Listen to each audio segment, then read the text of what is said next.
Պարոն Ավետիսյան, տնտեսությունը տրամաբանություն ունի։ Հիմա,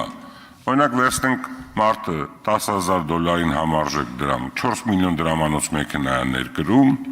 վճարում է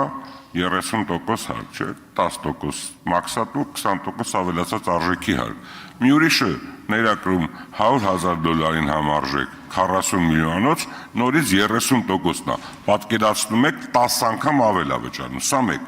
Երկրորդը, իհարկե շատ լավ կլինի, որ ապագայում առքու վաճառքից էլ 1 կամ 2% գնա պետական բյուջե, բայց շատ արդար լուծում է տրված մինչև այսօր, երբ որ ասում է գոտիականացումը, որպես գոտին է հաշվի առնծվում եւ քառակուսի մետրը, դրանով արժեք է ձևավորվում։ Իհարկե, դուք լսեցիք, որ Հայաստանի Հանրապետությունում 0.62%-ը վճարում է կեսից ավել հարկը, գույքը հարկը, շատ բավականին մեծ գումար է վճարում։ Կեսից ավել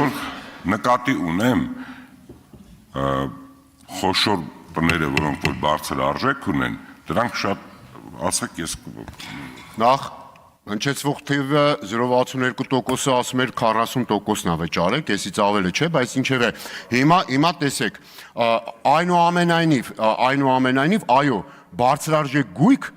որտեղ տեսեք, խնդիրը որտեղ է, ոչ թե մենք պետք է հատով հաշվենք գույքերը, այլ արժեքով, որտեղ գույքը հարկը հատի վրա չի դրվում, դրվում է դրա արժեքի վրա, եւ ինչքան բարձր է արժեքը այդ գույքի, այնքան ուրեմն շատ, դա բնական է եւ տրամաբանական։ Ամբողջ հարցը հետեւյալն է, մեքենա են ներկրում, վճարում են եւ այդ պրոգրեսիվությունը, այո, նորմալ է դա։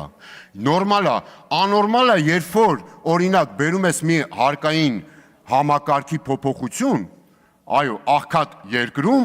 դու եւ ասում ես, որ բերը, անկախ նրանից դա 1000 դրամ է, թե 5000, սկզբունքն ենք խոսում, ասում ես բերը ավելի շատ պատիկներով ավելացնում եմ ցածր արժեք գույքի վրա,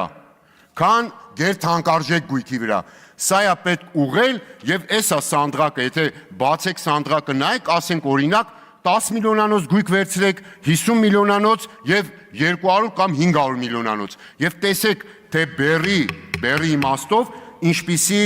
աճա տեղի ունեցել։ Սա նորմալ չի։ Արձագանք։ Շնորհակալություն։ Պարոն Ավետիսյան ջան, դուք պետք է մի բան բացարձակ պետք է նայեք, թե բացարձակ ինչ գումար է վճարվել այդտեղ։ Իհարկե գոտիականությունն նույնպես շատ կարևոր է, բայց ես կարծում եմ ապագայում լավ կլինի մենք խնդրենք մեր ֆինանսների նախարարության ընկերներին, գործընկերներին, որ առքու վաճառքից 1 կամ 2% պատկերացնում եք նորից բյուջեն ինչքան բավականին շատ գումար կա, որտեղ առքու վաճառքի ժամանակ այդ գումարը չի երևալու 1%-ը։ Եթե 100 միլիոն դրամանոց բնակարան վաճառվի, 1 միլիոնը տալու են պետությանը, ինչի՞ չէ որ։ Ես կարծում եմ դուք արդեն երևի տեղյակ եք ֆինանսների նախարարությունը կբերի այդ նախագիծը, հերթական անգամ այո, հարկային բեռ կավելանա, բայց եթե նույնիսկ հերթական անգամ էլ այդ հարկային բեռը ավելանա, պարոն Սուքիասյան, կարելի է քննարկել, բայց նորից սկզբունքը չի փոխվում։ Այսինքն սոցիալական այն պետությունը, իդեպ սահմանադրությունը քանի կա հələ այս մեր սահմանադրությունը այդտեղ գրած է այդ մասին առաջի հոդվածում, որտեղ այո, պետք է արդար բաշխվի եկամուտները։ Արդար բաշխվի եւ վերաբաշխվի։ Իսկ արդարության թիվ 1 սկզբունքը, այդ ես չեմ հնարել, բարեբախտաբար, շատ վաղուց կա, շատից շատ հարաբերականորեն։ Խնդիրը նորից եմ ասում, բացարձակին չի, հարաբերականորեն շատից շատ պետք է վճարի հարուստ մարդը, քիչ եկամուտ ունեցող աշխատող աղքատը, որը աշխատում է, բայց աղքատ է, որը թոշակ է ստանում, աղքատ է կամ ծայրահեղ աղքատ, ինքը պետք է այո քիչ ավելի մասանում անի, բայց պետք է օգտվի այո ճանապարհից էլ, մյուսից էլ, որտեվ սա է սկզբունքը, սա նոր բան չի էլի, կարծում եմ։